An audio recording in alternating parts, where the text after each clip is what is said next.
Alors là, j'ai pris quelques jours de congé parce que voilà, je sens qu'au travail, ça va plus du tout. Je suis salarié, donc employé dans une compagnie. Je travaille à peu près 45 heures par semaine, donc 9 heures par jour, 5 jours par semaine. Et voilà, je trouve que j'ai beaucoup de travail, mais à part ça, je trouve que même si au travail tout se passe plutôt bien, au fur et à mesure des années et des différents projets que j'ai pu essayer de réaliser, je me rends compte que finalement, mon argent et mon temps ne sont pas assez exploités. C'est-à-dire que voilà, on passe des heures et des heures au bureau, assis sur une chaise, ou peu importe hein, le travail qu'on fait, mais finalement on se rend compte que même les 8, 9 heures, 10 heures de travail par jour ne suffisent pas pour assurer de bons revenus, pour assurer un bon avenir, une bonne retraite, pour pouvoir faire des enfants dans notre cas. Voilà, pour l'instant, dans la configuration actuelle, c'est tout simplement impossible, c'est inenvisageable. Et donc là, j'ai besoin de prendre quelques jours. J'ai pris quelques jours de congé parce que là, ça va plus, j'ai plein de projets dans ma tête, plein de trucs, ça vient de partout, plein d'idées, plein de choses. Et finalement, je me rends compte que je ne donne pas assez de valeur à ma propre personne durant ces heures de travail. Euh, et je ne donne pas assez de valeur aux autres aussi. C'est-à-dire que j'apporte pas assez de choses aux autres, je ne me sens pas assez utile. Et en fait, ce qui se passe, c'est que même si parfois on peut avoir des bonnes conditions de travail, ou même si on peut être heureux de manière générale, en bonne santé, si au niveau du travail, au niveau de la routine, ça ne convient plus, ça ne va plus, on le sent de toute façon. C'est-à-dire qu'on sent de toute façon une fatigue générale. Moi, je le vois au travail, tout le monde dit je suis fatigué tout le temps, ils sont tout le temps fatigués. Une fatigue générale. Et en fait, c'est au niveau de l'esprit. Quand l'être humain n'arrive plus à avoir des émotions, n'arrive plus à être ému plusieurs fois par jour, parce que c'est important, c'est ça qui donne envie de vivre. Et bien justement, quand un être humain n'arrive plus à être ému de façon régulière, eh bien, il perd le goût à la vie.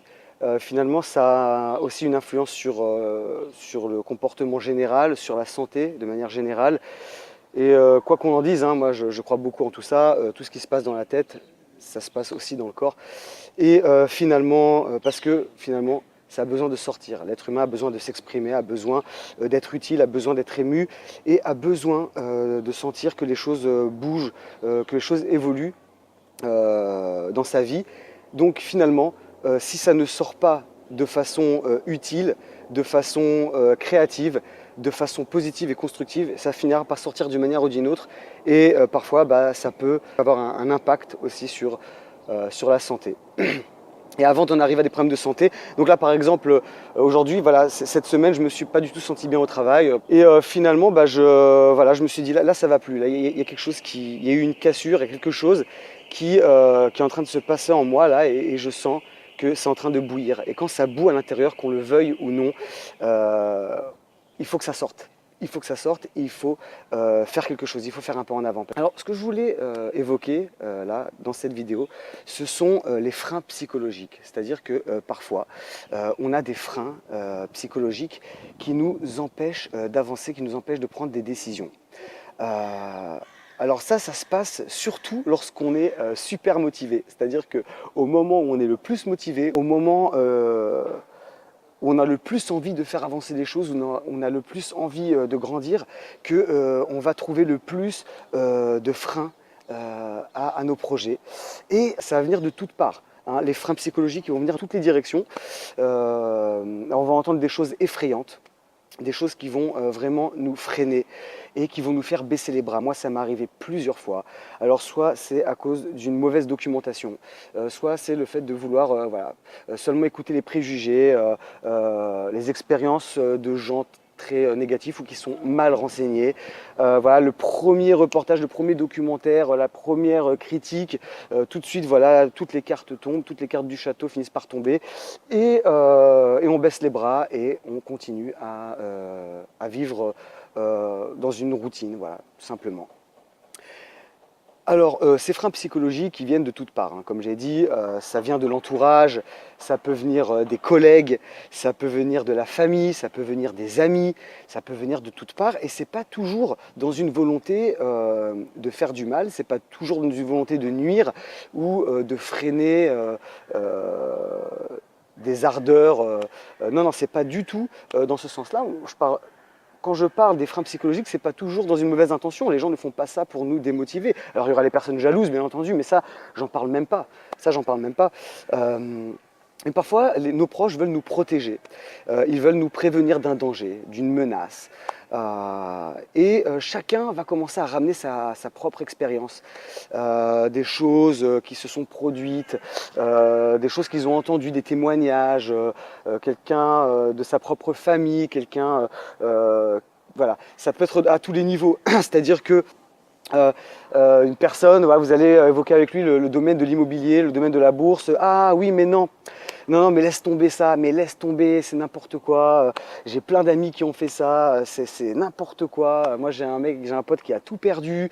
Voilà, moi, mon père a essayé de faire ça et voilà, il nous a foutus tous dans la merde. Enfin, plein de trucs comme ça. Et il suffit d'un reportage, d'un article mal écrit, d'un article écrit par une personne qui n'a jamais investi ou qui n'a jamais voulu faire de changements vraiment significatifs dans sa vie. Et ça décourage, ça décourage, hein. On baisse les bras automatiquement, c'est humain. On se dit, mais qui je suis moi pour réussir? Qui je suis? Qui je suis? Voilà, c'est le cycle de la vie, c'est comme ça, on doit vivre sa vie de cette façon-là, on essaye de survivre, on paye son loyer, on essaye de créer une famille parce que voilà, c'est ce qui est le plus accepté dans notre société, vivre voilà, un homme, une femme, des enfants, une maison, et voilà, et essayer de faire du bien autour de soi, prendre soin de ses parents, de sa famille, etc. Mais parfois, le fait de vouloir aider sa famille, de vouloir aider ses proches et de vouloir aider les gens, de vouloir aider les pauvres, les malades, de vouloir aider toutes sortes de personnes, finalement, tu ne peux pas le faire lorsque tu es dans ton petit cocon, ta petite bulle et que tu essayes de survivre. Donc en fait, pour pouvoir aider, et j'ai entendu ça récemment dans une vidéo, pour pouvoir aider les pauvres, bah, c'est pas en étant pauvre qu'on va y arriver, c'est justement en essayant de devenir riche, c'est-à-dire en essayant d'avoir assez d'argent pour pouvoir être soi-même épanoui, vivre heureux et en même temps pouvoir aider les autres vraiment efficacement. Alors bon, on entend toutes sortes de choses, que ce soit la famille, les parents, il y en a beaucoup, voilà, des parents très protecteurs qui ne veulent pas freiner parce qu'ils savent que c'est ça la vérité. Quand on donne des bons arguments, on arrive à soulever des vérités qui sont incontestables. Ça, je reviendrai à tout ce qui est la famille, etc. Parce que dans une autre vidéo, parce que c'est encore un problème, c'est plutôt dans les problèmes techniques, dans les freins qui sont plus techniques plutôt que psychologiques.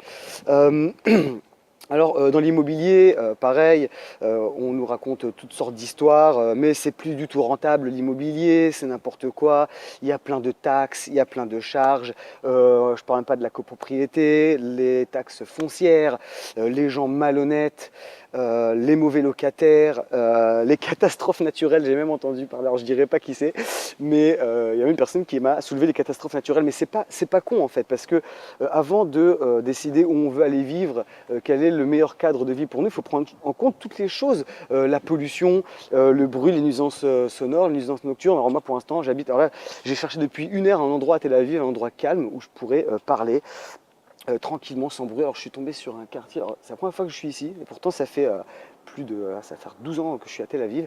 Je suis tombé sur un quartier très mignon, et en fait voilà, bon, je préfère même pas imaginer le prix des maisons ici. C'est tout calme, c'est tout beau, et voilà, moi je kiffe. Mais bon, alors ils vont tous nous dire de faire attention. Alors effectivement, moi c'est très important pour moi d'avoir le silence. Moi pour l'instant j'habite avec mon mari, ça fait des années que j'habite à Tel Aviv, j'ai déménagé plein de fois. Ça, j'en parlerai dans une autre vidéo de tout mon itinéraire, de tout mon chemin, parce que c'est vraiment très complexe. Et donc voilà, moi mon rêve c'est d'habiter dans un endroit plutôt calme. J'en ai besoin après ces années très difficiles à Tel Aviv où il y a énormément de bruit, beaucoup de bruit. Là c'est vraiment un havre de paix.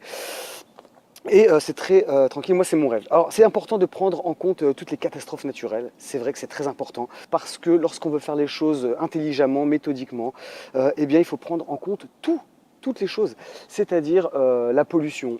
Parfois même les gens deviennent fous quand je leur parle et d'un côté ça me rassure parce que je prends même en compte les problèmes de surpopulation, je prends en compte la surpopulation, c'est-à-dire le fait que voilà, il y a de plus en plus de monde sur Terre et il faut pouvoir nourrir toutes ces personnes-là, il faut qu'il y ait assez d'eau, donc il faut être dans un endroit où il y a de l'eau, le réchauffement de la planète, je veux pas, voilà.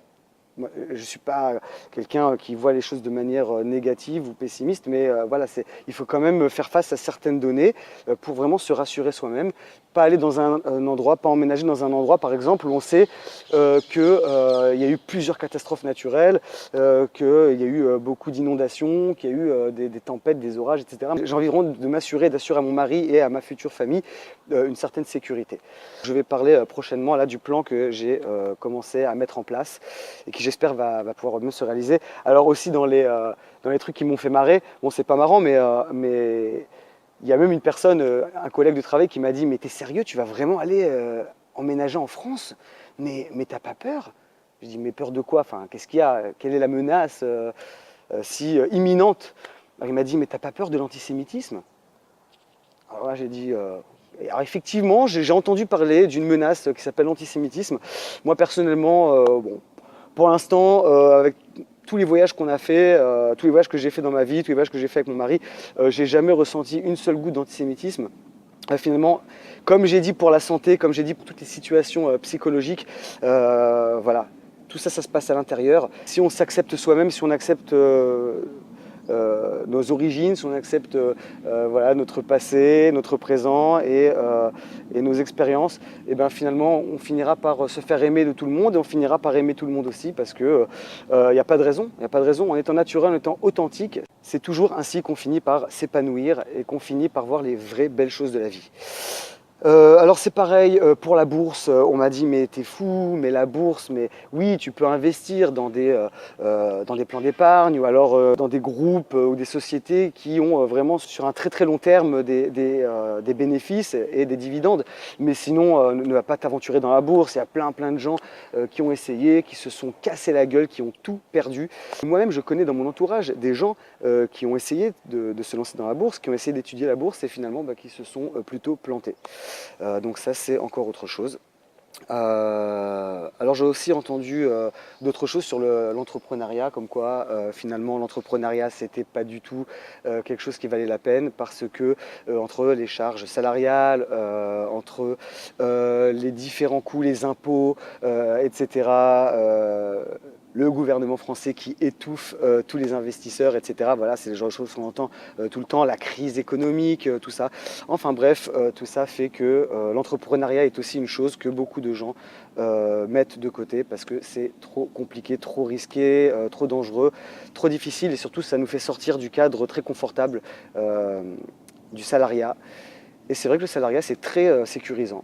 Mais encore une fois, quand j'ai dit quand ça bout de l'intérieur, lorsque on sent que le temps n'est pas assez exploité, que l'argent n'est pas assez exploité, que finalement on vit pour réaliser le rêve d'une autre personne, et ben on finit par se bouger et on finit par faire bouger les choses.